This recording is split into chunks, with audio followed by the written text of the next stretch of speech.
Hello there. Welcome to Kyle Brandt's Basement. I'm Kyle. It is Thursday? Yeah. I'm having, I think, the single busiest and yet also most exciting day of my professional career. And I'm not exaggerating. And this is part of it. We're right in the middle of it. You know what I just got done doing? I just interviewed Vitaly Klitschko. Vitaly Klitschko, the boxer, you might remember him. He and Vladimir were heavyweight boxers. He's now the mayor of Kyiv, Ukraine, the capital of Ukraine. And he is right in the thick of it. And we talked war and Putin and just all sorts of crazy stuff. It was a life memory and unbelievable, the places that this thing went. And I did Good Morning Football this morning. And then this afternoon, I'm going to go up to a haunted house about 45 minutes north of here and shoot a piece for the NFL Today on CBS.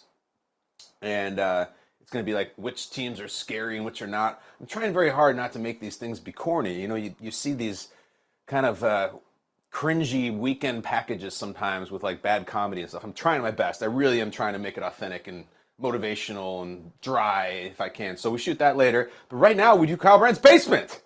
I'm very excited about this because we have an awesome show. So many funny things are going on. We're going to talk about the most intriguing week of the NFL schedule. Great week coming up. Kadarius Toney is a Chief. I was just reading that before I came on. That's right. That's meaningful. That's a big deal. It's a talented guy. We're going to talk about why I love Halloween. I hope you do too, but there's parts of it that are really frustrating and really annoying, and we're going to talk about that. Plus, a Takes on Takes first. We have two former players who have never been in Takes on Takes before, and they're each telling a current player to shut up. This is a great theme for Takes on Takes, so we'll get into that too. But first, I think I've missed 9 free throws in a row, and I have to miss 4 more in a row. Let's go to Skycam to tie Chris Dudley's record for consecutive missed free throws in a game. I can just break the streak right now. I've missed 8 in a row, right? Or this would be 9 or this would be 10. I'm not even sure. We're getting really close. Just end it all right here, Brandt. Come on. Yeah! Woo! I did it! It's over! It's over! That was clean, too. Say it again. Dudley, see you later. New streak. Oh, that was great. This is going to be some show. Let's go. What I love, what I hate, and what's hilarious. Bang!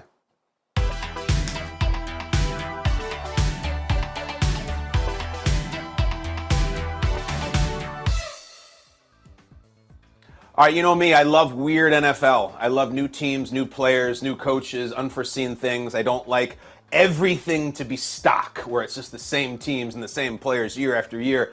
I'm the guy who picked the Panthers to win the NFC South this season. Maybe they will, who knows? But that's why I love this weekend's schedule, because it's intriguing and it's weird and it's unpredictable. There's a lot of games going on, and we know about last week's schedule. It was not great. This week is awesome, and for the reasons you might not expect. First game, tonight. Ravens-Buccaneers. This is really something in the sense that, watch where this goes. Buccaneers lose, and it's just hellfire on the Brady empire. It's his first time losing 3 games in a row since 2003. It's currently 2022. He hasn't lost 3 games in a row since then. Ravens lose. Takes. The Ravens have been kind of weird. Their record is okay, but their final product has not been great. They blow a lot of leads. If they lose, then we're talking about Lamar contract stuff again. Where is this going? Is Lamar #elite? All that stuff's coming out. And also the John Harbaugh thing. You know, John Harbaugh was a little rocky early on, and he's a unique species of coach in the sense that he has the skin on the wall, and he's done a lot of winning. He's also had some real cold streaks as a coach. He went several years at one point without making the playoffs. And now it's kind of this feeling of, John, are you still the guy? We're going to win another Super Bowl with you, or is it maybe getting a little stale? Are you a Pete Carroll type who's going to stay there and stay there and stay there? Or maybe do we need a fresh energy? Are you more of a Mike McCarthy with Green Bay? I don't know. But there'll be takes tomorrow if Baltimore loses. That game was supposed to be great. Here's my take on it. Next week, the NFL goes to Germany. I'm going to Germany to cover the Munich game, which is an awesome lifetime opportunity. I'm thrilled about it. I can't have Seahawks-Bucks riding on the shoulders of Geno Smith and Kenneth Walker III, who I like, but the idea is Brady's face on the side of a building, an international expansion, and we got to talk Bucks Seahawks for a week abroad. I can't have Brady on a long 3-game losing streak and everything's terrible and he's going to retire. I need a little momentum here from the Buccaneers, if you don't mind. Could you get a win tonight? Todd Bowles, you got something to say? Anybody want to tackle anybody? That'd be great. The other matchup that's really good, because teams came out of nowhere, I was just talking about the Seahawks. Seahawks, 4-3, Giants, 6-1. It's kind of what I was talking about earlier in the week, that if the Pro Bowl was selected this weekend based on merit, not popularity, but merit, the NFC Pro Bowl quarterbacks are so funny. It's Jalen Hurts, and it's Daniel Jones, and it's Geno, and it's great guys like that. Those are really funny stories. Geno and Daniel Jones being like the game of the weekend. Daniel Jones, who been a punchline for 4 years, I guess more like 3 years. Geno Smith was literally punched on his jawline years ago, and it was just like he was cast aside as this, oh, remember Geno Smith? Yeah, that was kind of a hard luck case, and yeah, Geno Smith, haha, insert jokes about the Jets here. No, Geno Smith is like coming for it. If Geno Smith wins this game and they're going to go to 5-3 and he keeps playing well, this is just the way the NFL machine works. A couple more wins for Geno and the hilarious Geno Smith MVP conversation starts. On the other hand, I would like a huge game from Saquon, because I've always wanted a running back to win MVP. It very, very rarely happens. You know, Derrick Henry got 2,000 yards, nobody cared. Adrian Peterson did it a long time ago, but it only happens like every decade or something. Saquon Barkley MVP would be awesome. Next game that I'm fired up about is Patriots-Jets. Just stakes. Patriots play and the Jets play 2 of the next 3 games. You know the deal. Breece Hall is out for the Jets. It's Zach Wilson time, I guess. But it's fascinating again because I guess Mac Jones is going to start. He's going to be the guy, and Belichick's out and says, Mac's our guy, Mac's our guy. Is there a leash? I'm dead serious on this. How does Belichick handle this if Mac comes out and either A, sucks and throws an interception to Sauce Gardner on the first throw, or just is not great, and they go into halftime and they have 6 points or 10 points, and it's 21-10, and the offense is just spinning its tires? Do you go to Bailey? And then do you go back and start Mac again next week? The quarterback stuff is really interesting. He pulled Mac last week after 1 interception. Now he's back in. Do you pull him again? This is gross. It's so messy and so sloppy. That's really interesting too, though. Mac Jones is a nice guy, seems to be. I've met him before. I've interviewed him a few times. Totally affable, like kind of goofy, into it. I root for him. Why not? Seems like a good guy. I'm openly rooting against him this week. Understand, just so I can have chaos. If he comes in and plays really well, there's no story. It's just, okay, the Patriots are figuring it out. But if he came in and he's wobbly as hell, wobbly equals zappy. That's where we're going. And then we got all kinds of fun to talk about. It'd be nice if the Patriots could win, I guess, in a sense, because they go to 3-5. Who cares about them? Jets at 6-2 would be crazy. I love it. Doesn't this sound great? This is why we do this, all right? That's what I love. But why don't we go ahead and when we look at the calendar, it's late October. Let's talk about something that I hate. Go ahead. Go ahead.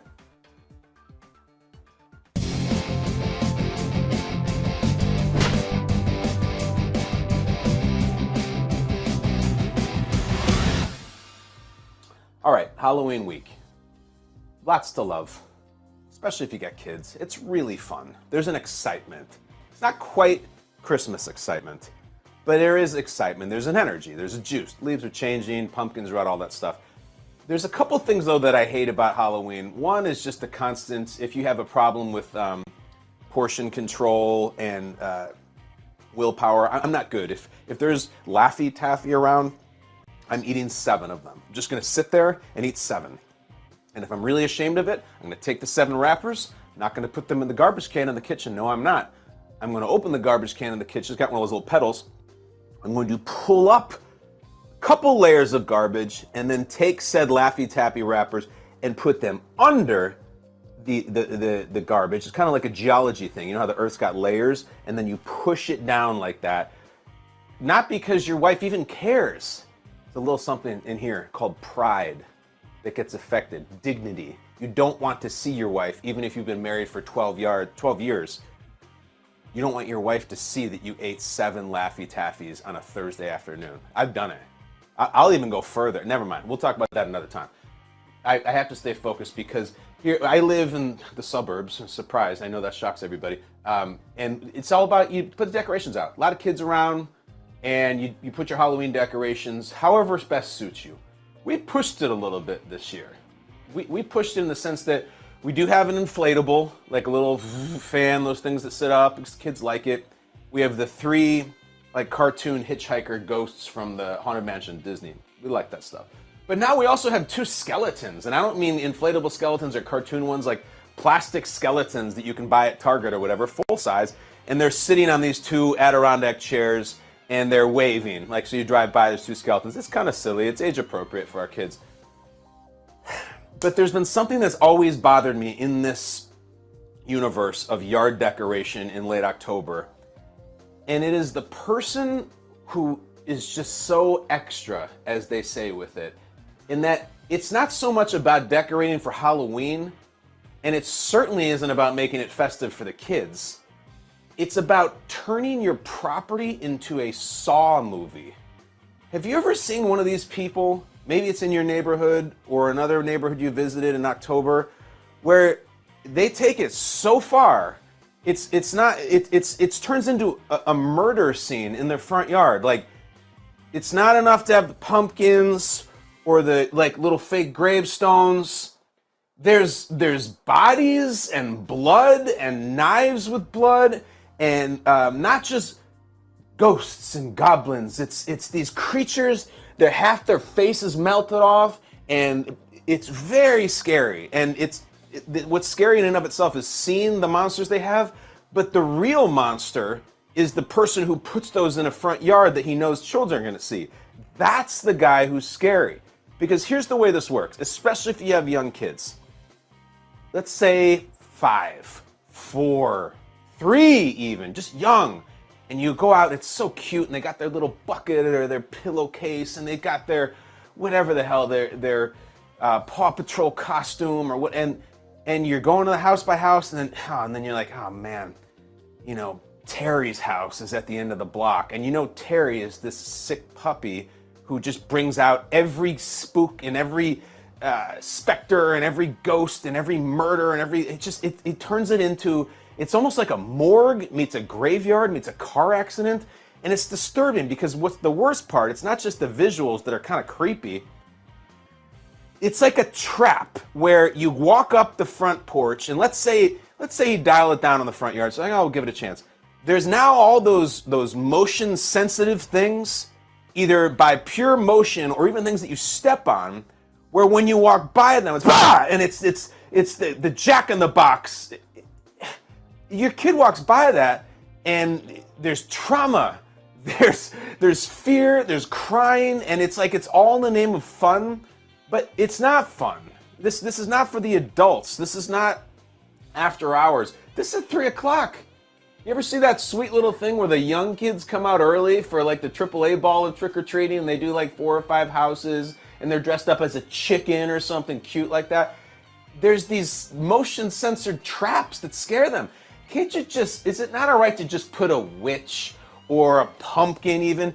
I've seen this house. There's a house we used to go to in our old neighborhood where they had like dolls, like ventriloquist dummies with those motionless dead eyes, and you know, it's like the Saw doll, and if you would step in front of it, there's this doll, and it would just go like this and like that and turn its head, and I would get scared.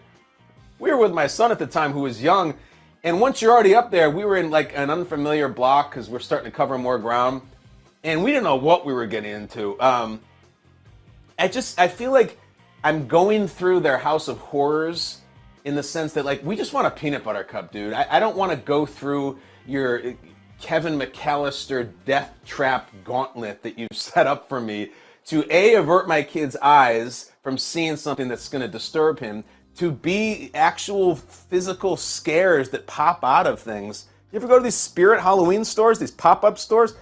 They got things now that, like, this is the guy, he goes into that store, the guy I'm talking about on the block, and you will walk into that store and see a thing that is an animatronic, like, werewolf with blood and, like, howling eyes and, like, actual sound effects. And they always have the price tag at the bottom.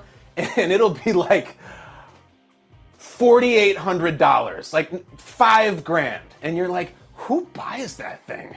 It's crazy to look at, but, like, who would spend $5,000 on a 12-foot, fully animatronic werewolf who jumps out and howls? This guy does that. Guys, they don't sell them unless somebody buys them. And that guy buys them. And then to the question of, where do you put that thing when you spend $5,000 on it? You put it in the basement with all the kids that you've kidnapped. I mean, with all your sporting equipment and all your homebrew stuff that you set up. I just always see that too. And in my experience, I'll tell you this, my last point on this, those houses, when you get up there and you crawl through the 7 circles of hell to get to the front, and the thing pops out and the spooky music's playing, and there's cobwebs and there's smoke machines and there's black lights and everything, and you finally get up there and you ring the doorbell and the doorbell plays a spooky sound because you got a custom doorbell, and you finally get him out here, and then he comes out and he's dressed in Freddy Krueger with the burn face and the glove and everything, and you finally say trick or treat. Crappiest candy ever. The worst. The worst. You will never show up with the giant big cup, not the peanut butter cup, but the big cup. You will never get a big Baby Ruth. You will never, because he spent all his money on his crap. He doesn't have any money. He doesn't have any left.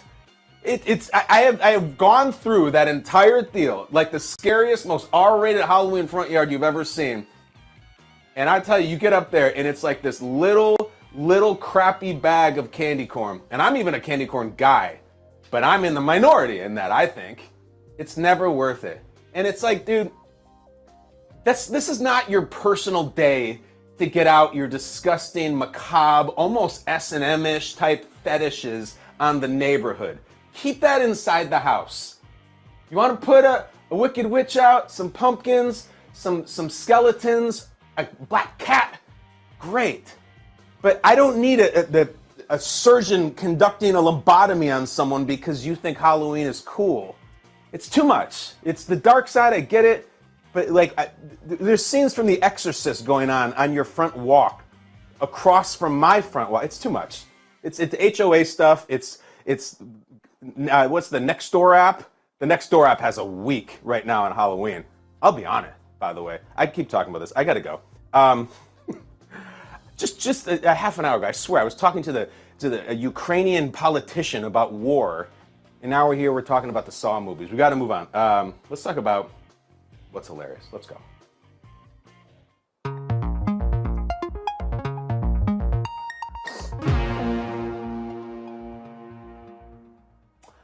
What's hilarious, I don't believe in fat shaming, but I do believe in fitness priding. What's the opposite of shaming? Priding?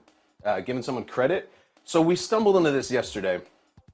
I don't even know how. We were talking about the Bills, and I was reminding everybody that Sean McDermott is an old maniac. Oh, we were talking about the movie Vision Quest, which is his favorite movie, in which Josh Allen and I think are going to watch together next week after he beats the Packers by 30. I was reminding everybody that McDermott was a college football player on William & Mary, but he was like a renowned wrestler, the wrestling life, running in garbage bags and all that type of stuff. And I just threw it out there. We were doing Brandt awareness, and I was talking to Pepper, and I said, 32 head coaches right now. I think Sean McDermott, of all of them, is the most fit of any 32 head coaches. And I'll go further. I would even venture to guess that if we were to go statistically on it, I think that Sean McDermott currently, who is probably in his mid-40s, has the lowest body fat percentage of any of the 32 head coaches. Any of them. I would rank him number one of the lowest, and I have it at, I don't know, maybe 10 or 11.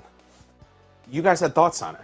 And we asked, which NFL head coach has the lowest body? Not the one who can lift the most, not the one who's even in the best shape necessarily, just the one who is the most shredded of the 32. You guys had thoughts. I think it's McDermott, and I will stick to that. However, let's see what the people said. Let's see what you guys said, because you had all kinds of opinions. First person up, Walshy.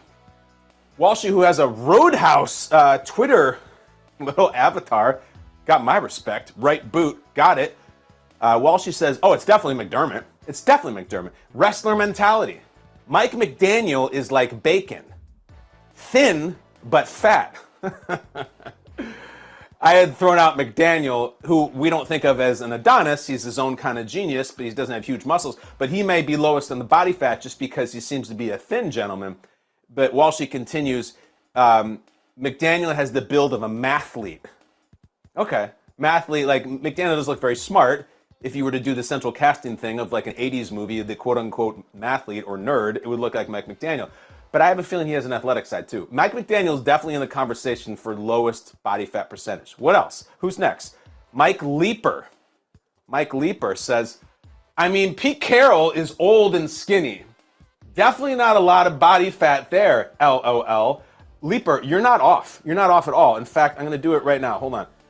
Pete Carroll he's going to be that's the Peter J. Carroll, the author. There's an author named Peter. Here, I got it. Pete Carroll's is 71.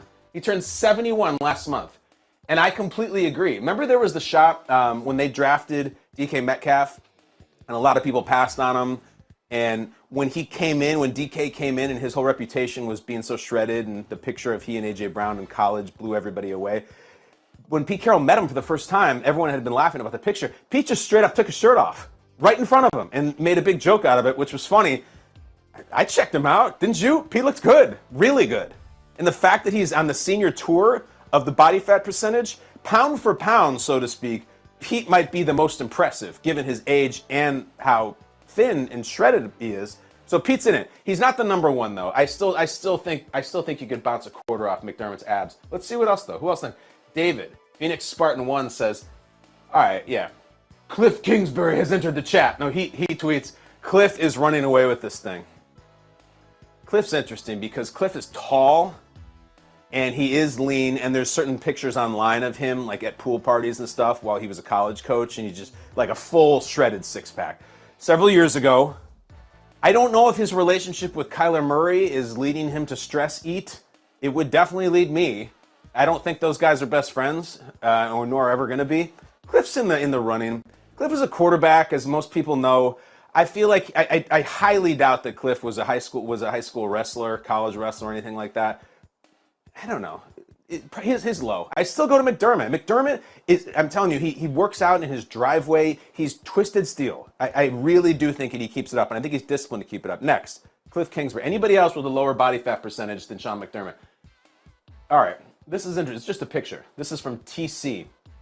And I'm looking at a picture of John Harbaugh, who we were talking about earlier in the show. And this is a good picture. This is a flattering picture of John Harbaugh. He's holding the Lombardi Trophy in the confetti. This is in New Orleans when they beat Colin Kaepernick and the Niners. And his arm looks like it was ripped off of a He-Man figure and pushed onto his shoulder. It's got a heavily vascular, strong forearm. Looks great. But guys, this was years ago. And John Harbaugh, I'm sure, is strong and fit and everything. But we're talking pure body fat. He's just not there. It's fine. He looks great. Don't get me wrong. But this is the best here. That's out. Eric Thompson says, all right, KOC, which we're calling Kevin O'Connell, KOC, that's kind of cool.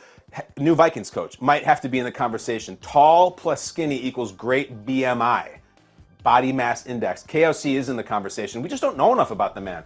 We know his playing background. In the pro level, it was brief, but we haven't seen him around enough. I've seen so much of McDermott. I've seen so much Pete Carroll.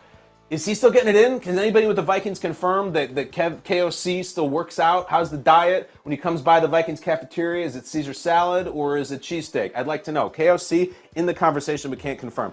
Lowest body fat percentage. Here we go. Shanahan looks like he hasn't eaten in weeks. That's Jay Quintana.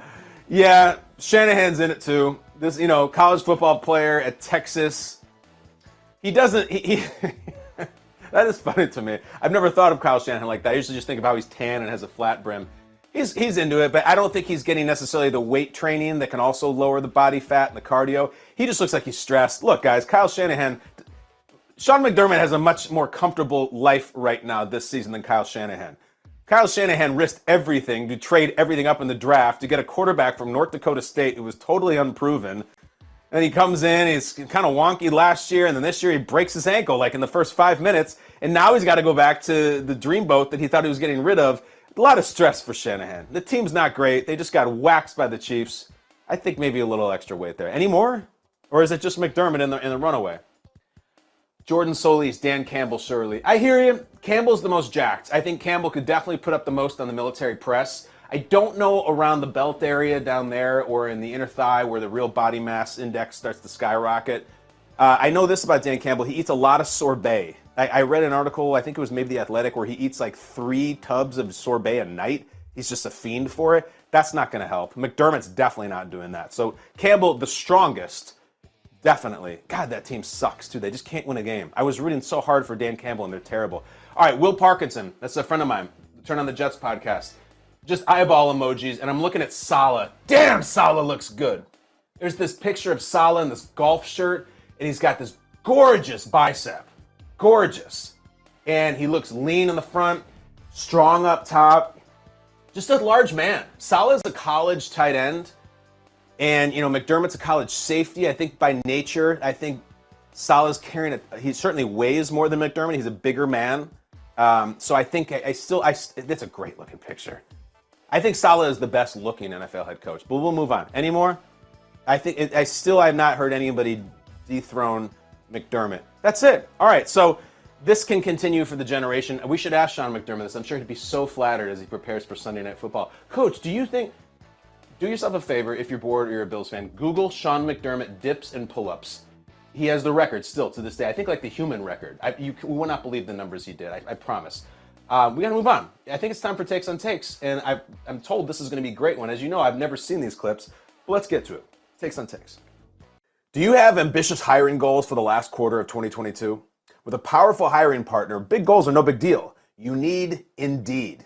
Indeed is the hiring platform where you can attract, interview, and hire all in one place. Join over 3 million businesses worldwide using Indeed to hire great talent fast. Start hiring now with a $75 sponsored job credit to sponsor your job post at Indeed.com/basement. Offer good for a limited time. Claim your $75 credit now at Indeed.com/basement. Need to hire? You need Indeed.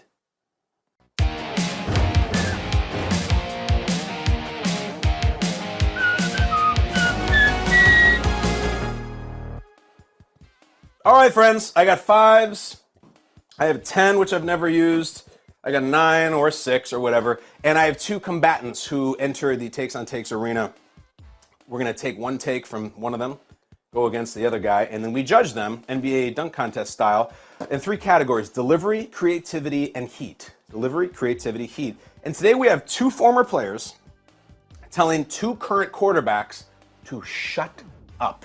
This is fun. I don't know who they are. I'm reading it now for the first time as you hear it and you see it right here on screen.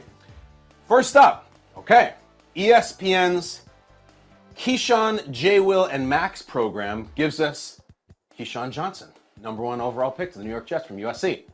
Destroyed Northwestern in the Rose Bowl, ripped my heart out. Keyshawn has a message. Here we go.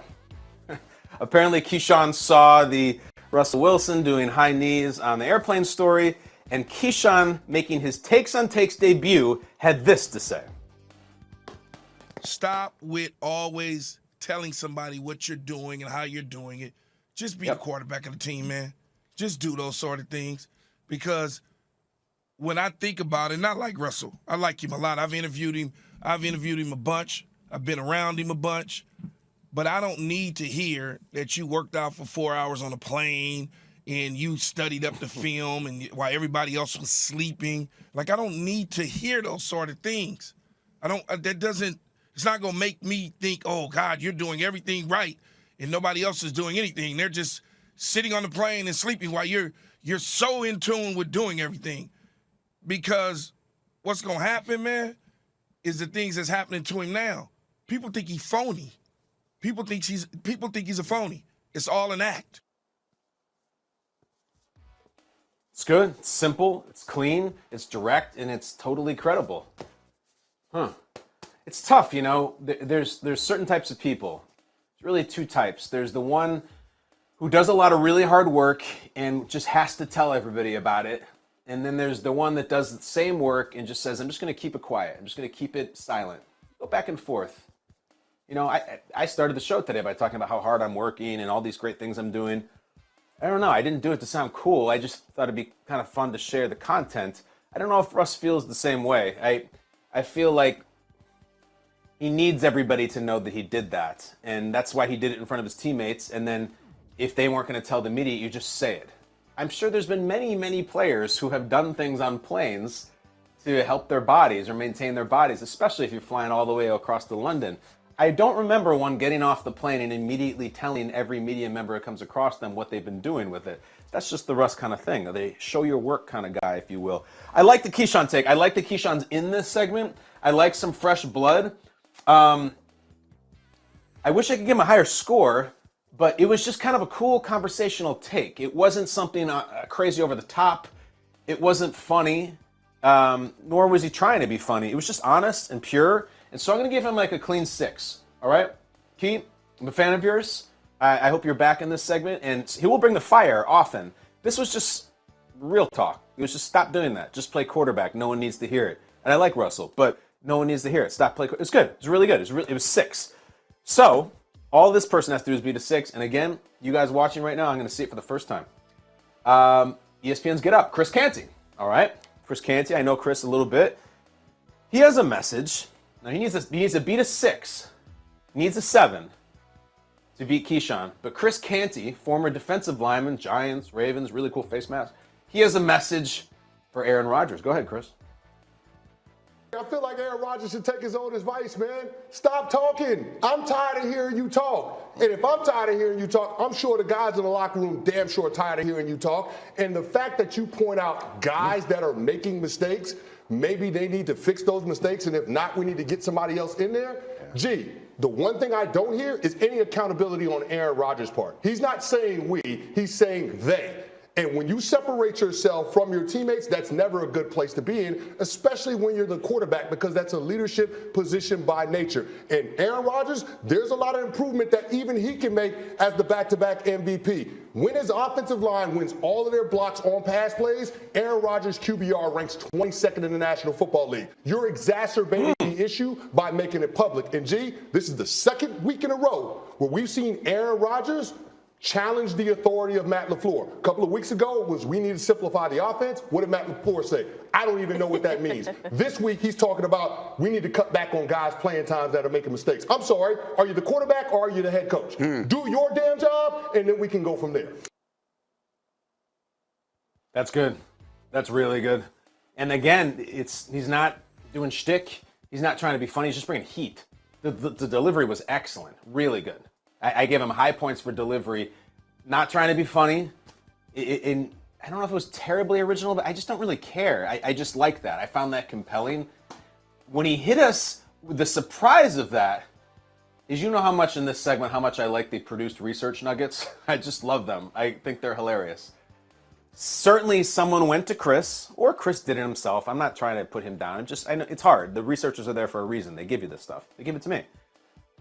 Someone went to him and said, hey, I know you're going to be talking Rodgers today. I don't know if you know this, but when all of his offensive linemen do their assignment, or however he phrased it, made their blocks, Aaron Rodgers is actually 22nd in QBR. Now, that is a deep in the woods stat. You need the setup of all his linemen winning, and then you go to the QBR, and he's 22nd, and it landed. It landed. I like it. They do these broadcast boot camp things. I didn't go to it because it's for ex-players.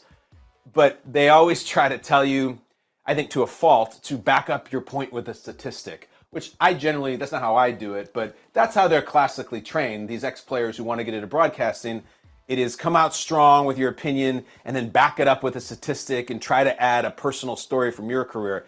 And that was by the book. That was really good. I'm going to give him a 7. I'm going to give Chris Canty the win over Keyshawn Johnson.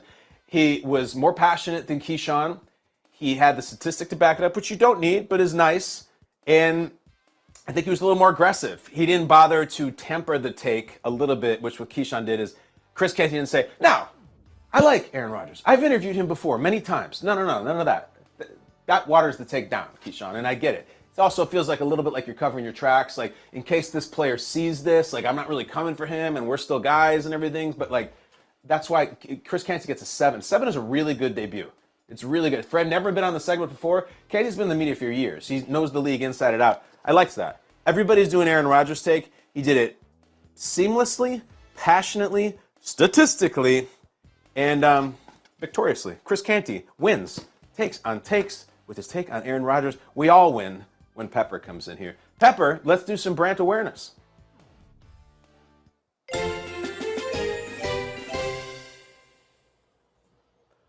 What's up, bud? How we doing? We're doing well. Chris Canty actually just got married, so I'm sure he'll appreciate the 7 as a wedding gift. So that was very nice of you. Inside info. You work with Chris on FS1 or something? I did. I was very close with Chris, and now he hosts a radio show with Chris Carlin, who I've known for years. So good guy, and does his own research. Close, but hold on, Pepper. Did you go to the wedding? I did not go to the wedding. It was in Chicago, but I still wasn't invited. That's not an excuse. Not invited? No. Not enough people canceled for you to get into the Peppers, the seventh string invitees. That's okay. It's probably a nice wedding. What else is in the headlines other than you not going to Chris Canty's wedding, which is fine? All right, first up, NFL trade news today. The Chiefs acquired Kadarius Toney from the Giants for a third and a sixth. Toney, the Giants' first-round pick in 2021, only played in 12 games for the Giants and never scored a touchdown. Kyle, you think the Chiefs will figure out how to get him unlocked? I like it kind of for everyone involved. I like it for the Giants because it wasn't working, and clearly Dable didn't like him. It just wasn't happening. It's the last regime's groceries. Fine, get something for him, and we'll be better for it in the future. It just wasn't happening. You wanted it to. It wasn't going to happen. Yeah, it matters for the Chiefs. It matters. A couple things. First of all, if you're another AFC team, whoever it may be, Raiders, Bills, Chargers, anybody who either has a relationship with the Chiefs or might have to get through them, it's kind of a win that this means they're not going to get Odell. That's one of the secondary headlines. The Chiefs are not going to sign Odell Beckham Jr. He's not going to be a Chief. You wouldn't do that and Toney and all the guys you have. It's just too many cooks in the kitchen. But the fear is that like Toney is really talented. You know, if you don't know about him and forget something about him, he's last year, first round pick, 2021. This is quick. First round pick. In fact, they took him 20th overall. This guy at Florida who's just like really talented with the ball in his hands. And they're going to get the ball in his hands. You don't trade for him and then just say, like, we couldn't figure out a purpose. Bieniemy, Reed, like all these crazy plays the Chiefs do by the goal line, and Mahomes is lining up under center, and now it's Kelsey under center, and we're doing reverse shovels. Toney is perfect for that. Small guy, you know, under 200 pounds, but super fast, super talented. And so here's the deal. Chiefs now, they're set. Like their offense is set. And they're going to line up, and they got a nice group. There's still no Tyreek, but who cares? Like, did you see what they did to the Niners last week? Kelsey is Kelsey, and then they got Juju, who's been good. They're gonna have Toney come in and do fun stuff. They got Mecole Hardman, who can make plays. Marquez Valdez-Scantling, who's like this home run hitter. Like they're loaded, and they have Pacheco at running back, Edwards-Helaire at running back. They're loaded, and they got Mahomes. So in the conversation of, we've talked about this a lot on the show. I still think it's the big three in the AFC. I think it's Kansas City, I think it's Buffalo, and I think it's Cincinnati. It's not great that they got that guy. They decided to make a move for a first-round pick who wasn't working out, but who has a crazy first-round talent. Go and pull up, if you want to get a little primer on Toney, he made a couple really impressive plays as a rookie last year, but just pull up his college highlights. It's scary. It's like, are we going to get that in the AFC divisional round or the title game? Because that's a problem. He's very talented. I don't know if it's going to I'm not saying they're the best team in the AFC now. It's a problem, though. He's really good. What else you got, Sam? And also the Chiefs are on a bye, so they got a little extra time to kind of figure that out. Andy Reid's got some time on his hands to figure out some plays to get him involved. Good. Next up, weird comments from former Friends star Matthew Perry in his memoir. He wrote, "Why is it that original thinkers like River Phoenix and Heath Ledger die, but Keanu Reeves still walks among us? Just bizarre." Perry has since apologized, stating, "I'm actually a big Keanu fan. I just chose a random name. My mistake. I apologize. I should have used my own name instead." Kyle, what's your reaction to all this? I love this story. I do. Who knew that we would have like a Chandler versus Neo beef going on? I'm trying to figure. All right, so I was at the grocery store yesterday. It's my wife's birthday. I was buying her. She wanted a special birthday dinner. I make these pork burritos with tomatillo salsa. It's very good. It's probably the best thing I make. Point is, I was at the grocery store, and in the checkout line, I see People magazine, and it's Matthew Perry, and he's in the official photo shoot where he's like leaning against the exposed brick wall inside somewhere. He's got the smile on his face. He's got the nice wardrobe and everything, and it was just like, I'm ready to tell my story. Matthew Perry speaks about, fame, addiction, and his path to enlightenment, whatever the hell it is. So I'm like, that's great. Good for Chandler, you love to see it. And then it's been hijacked, this whole tour he's doing of the book and the magazine covers, and I'm sure he's going to do the morning show circuits. And he wants to go on the Today Show or whatever show he does and just sit down and tell a few friends' memories and then talk about his addiction, how he got over it, and how he's, found a new life. That's good for him. And now, because of this, everyone is going to be like, dude, why are you dogging Keanu? What's going on with that? Chandler, Matthew, why would you take out after Keanu like this? Like, what did he do to you? So just so I have it straight, and Sam, come back in here.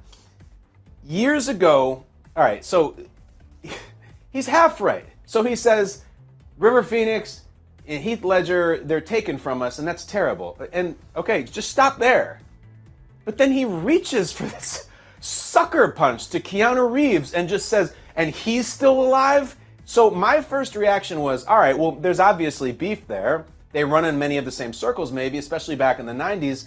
My thought was, is there anything where Keanu, who, is massive, got some roles that Chandler was supposed to, or I'm actually trying not to do it now, Matthew Perry was supposed to get? Like, do you have any evidence, Pepper, of beef between them? Where's this come from?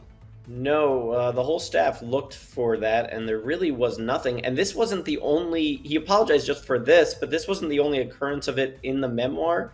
There's also a story that he said when he found out that Chris Farley passed away in 97, that he punched a wall and said Keanu Reeves still walks among us. So okay. This isn't a one-time mention in the memoir. It's just bizarre. So this is his go-to joke. That's when he needs a joke, he makes fun of Keanu Reeves. I do have some thoughts. I was hoping that we were going to find that Matthew Perry was supposed to have gotten a role and something happened and he resents Keanu for it. Because it is, as I'm thinking about it now, it is really funny to imagine Matthew Perry in different Keanu roles that he thought might have gotten over the years. Can you imagine? There's a bomb on your bus. Stay above 50. I don't buy that at all. Or him being like, I know Kung Fu. I don't think Perry would have worked the lake house. I have a house by a lake. It couldn't possibly be the same roles, right? Maybe it even goes further back, and it was supposed to be, Chandler and Bill and Chandler's Excellent Adventure. I still contend this is going to come out, but Pepper, I sense I can smell it through the screen. You have a take. What is your take on Matthew Perry just kneecapping Keanu Reeves out of nowhere? What do you got? It's not much of a take. I just think, for some reason, Matthew Perry sees himself as a different echelon of actor. I mean, the names that he mentioned, Heath Ledger and River Phoenix, are these legendary names because not only they died early, but the actors that they were and that the resumes that they probably would have accumulated. Matthew Perry, no offense to Matthew Perry, very funny on Friends. I'm not a huge fan, but very funny.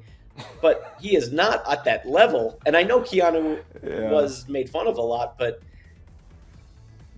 I think he sees himself much differently than the rest of the world sees him. That's my take from It's a great point. No, I'm into that because, look, we'll just call it like it is. Matthew Perry should be brethren with, Carlton.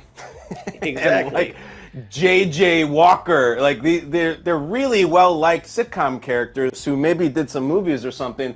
But Pepper, I think he should just when Daniel Day-Lewis finally passes, Matthew Perry should just tweet, and Keanu Reeves is still alive, and just keep going. When Dame Judi Dench dies, and Keanu Reeves still walks among us. It is real. But the other thing we were talking about, Pepper, is that everyone's so ashamed and not ashamed. They're so offended that he's going after Keanu.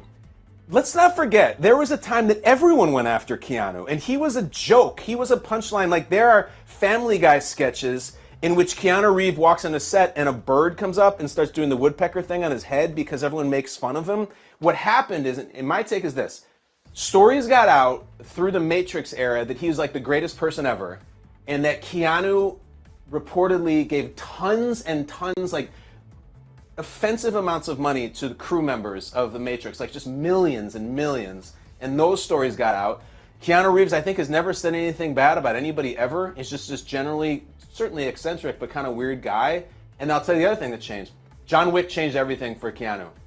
His approval rating skyrocketed because those movies are cool and he just kicks ass and is mad about his dog getting killed, and like everybody loves him. But I want to make sure we don't misconstrue this. There was a time when Matthew Perry was not the only person making Keanu Reeves jokes. I would be willing to bet that there's tons of Jay Leno, Keanu Reeves jokes, Conan jokes, Letterman jokes. He was the go-to punchline for a bad actor. Why are they so successful? It's just true.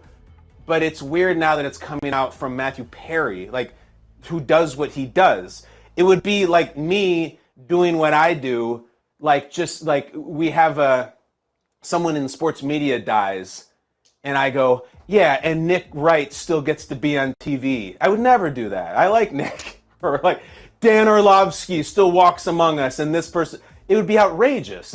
You would never do that to your own peers. So you know what the funniest thing that he's ever done is he's destroyed his entire PR tour to just get Keanu Reeves questions when he wants to talk about beating OxyContin. That's great that you did that, Matthew, but why so much hate for Keanu? God, that must be frustrating for him and his handlers. That sucks, but it's amusing for us, right, Sam? Exactly. And I think the other thing that softened Keanu weirdly is that Key and Peele Keanu cat movie. I think he did the voice for Keanu, the cat, and that opened up a whole new realm for him, kind of brought him back to on the public sphere. Anyway, finally, scientists at Stanford University reconstructed a 3D model of how Joseph, the husband of Mary, might have looked. I think we have an image here, if we can pull it up. For our listeners, it looks shockingly like Andre the Giant.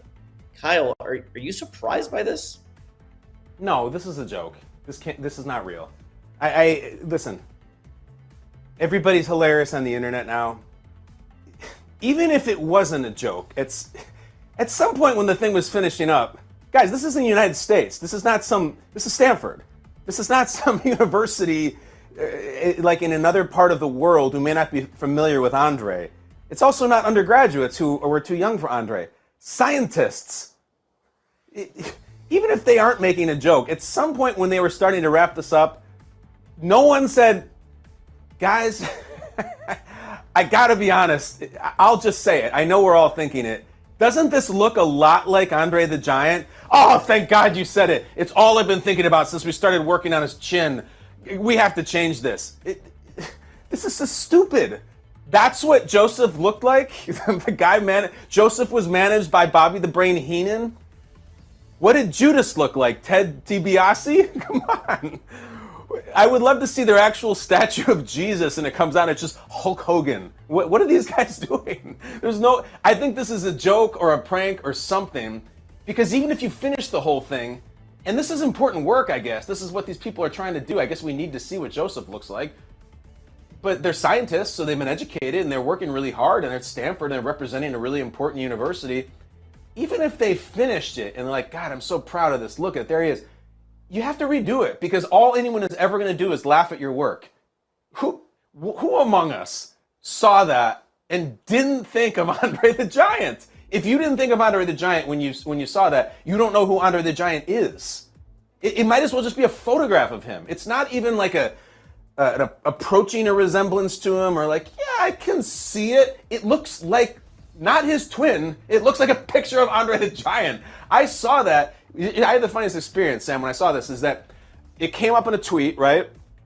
And you see the picture and you don't read the text or whatever because you're scrolling. And I saw the picture and I said, oh, that's cool. Like, is that a Hall of Fame bust for Andre the Giant or something? I didn't know what the context was, but I was definitely looking at Andre the Giant. And then I'm like, hold on. We're going into the nativity scene in the manger on Christmas? What the hell is this? Oh my gosh. My take is it has to be a joke, or they're just so short-sighted. You can't release that. You can't do it. Did they have a rendition of Mary, and does she look like Miss Elizabeth? I need to see. To see who are. What do you got? Actually, I believe I did see the Mary. I don't know if we have it ready. It looked exactly like Lady Gaga. So what I'm gonna say here is that, despite me wanting to make you aware of this, I have to look at that Twitter handle. There's a lot of emojis in there. I'm gonna guess this is kind of a fake out, which is fine because we got your reaction to it. But I'm gonna lean, that this was a false viral tweet. Okay. I first of all, I hope it's real, because it's very funny to me that those scientists devoted their whole life to this, and we're like, what do you mean? This is Joseph. Sure it is, dude. Remember when the Hulkster picked up Joseph at WrestleMania and slammed him? I hope it's real, but it is a little strange that we're like the person who's sharing it seems to be pretty Bush League. So you're probably right. You're probably right. That's okay. But I like it anyway. We don't have journalistic integrity here in Kyle. No, zero. I don't care at all. All right, that's all I got. That's all I got. I thought you were going to show me they found a rendition of the Three Wise Men, and they all look like Mean Gene Okerlund. You don't have that. All right, thanks, Sam. Have a good weekend, man. See you later. You too. That's it. That's the end of the show. Whatever that Andre the Giant bust, I'm sorry, whatever that Joseph bust is, I want that. I want to put that right here. What we need more in our set decor here in Kyle Brandt's basement is more professional wrestling, especially with a focus on the 80s. But here, you know what we don't need more of? Darts. We have plenty of these, and I'm going to throw one right now. Let's go to Skycam, if you don't mind. USA. And I'm going to throw one, and whatever number it hits, there's a corresponding topic, which I will ad-lib some little riff on. Here we go. That's a 10. That is a nice 10, about 4 o'clock. What do you got? Michael Flynn. I have a thought on this. It's not nice. All right, I'll do it. This is going to piss some people off. Oh, well. I'll try to be respectful. The guy I'm thinking about is an icon. And I try not to throw that word around because it gets put on too many people. Some people are just legends. Nothing wrong with being a legend. But then they get kicked up to icons. I think this guy's an icon. An icon of the 60s. An icon of New York. But I hate to break it to you. If you were to go to the Pro Football Hall of Fame and power rank every single gentleman who's been inducted into the Pro Football Hall of Fame, from the best player in there to, oh my God, all the way down at the bottom. Number one, it's probably Jerry Rice. It's just the resume is just so unbelievable. Maybe Brady will be number one when he gets in there in 5 years. But I think the last player in there would be Joe Namath. I'm telling you, he's a rock star, and I don't know if you're aware of this. He once predicted they'd win the Super Bowl, and he did. And there's about 5 seconds of beautiful video of him running off the field, pointing his finger, and he's great. And then, you know, Broadway Joe and the fur coat, all that stuff. Have you ever actually really looked into the football? It's not sterling. It's not. Neither the numbers or the accomplishments outside of the football win. And look, I'm a Pro Football Hall of Fame elitist. I don't want anybody in. I think it's only should be the absolute best players of all time. And that's becoming more of a topic now in 2022, and just a lot of people are getting in. But look, I have no quarrel with Broadway Joe. I like his old commercials on YouTube. Some of the stuff about him hasn't aged that great, but I'm not even talking about that. I'm just saying his football brings me no joy to say Joe Namath was the worst pro football player in the Pro Football Hall of Fame. But look it up. It's not great. So that's a cheery one to end on, guys. I would say Joe Namath is overrated. That's it. That's it for the week. We're doing Sunday night. We'll get in here. I'm going to be doing the show Sunday night just before Bills and Packers is going down in Western New York. We'll talk all about that one on Monday. But until then, I'm going to get a ride in, and I'm going to go up to this haunted house somewhere and make jokes about the Packers probably for CBS. Watch it on Sunday morning. CBS, the NFL Today, noon Eastern. Until then, that's it from the basement. See you. Love you. Thank you. Bye.